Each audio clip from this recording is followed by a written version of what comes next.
या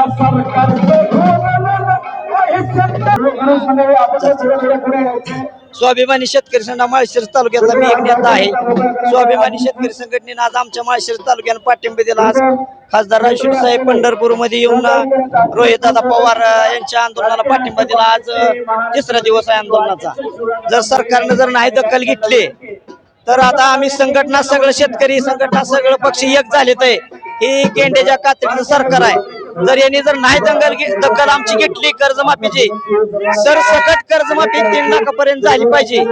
पांडुरंगाच्या पंढरीच्या पांडुरंगाला आम्ही आज साकडं घालतो की पांडुरंगा जर शेतकऱ्याची नाही कर्जमाफी झाली तर या उद्यापासून या पालकमंत्री असो एकही कुठलाही मंत्री असो आम्ही सोलापूर जिल्ह्यात महाराष्ट्रात फिरू देणार नाही अजिबात।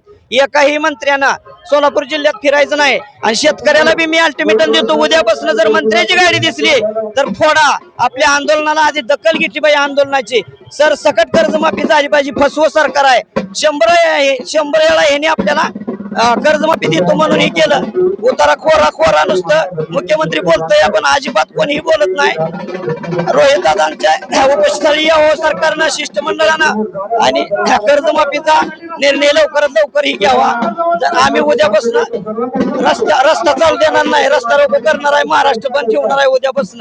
कर्जमाफी झालीच पाहिजे कसल्याही परिस्थितीत नाहीतर पूर्णपणे फुल ताकदीनं शेतकरी पेटून उठलेला आहे। आता उद्यापासून आम्ही रस्ता रोको अजिबात आम्ही कोणाला फिरू देणार नाही एकाही मंत्र्याला। उद्यापासून आमचा इशारा आहे। आमच्या संघटनेच्या आम्ही आता कुठल्याही मंत्र्याला फिरू देणार नाही।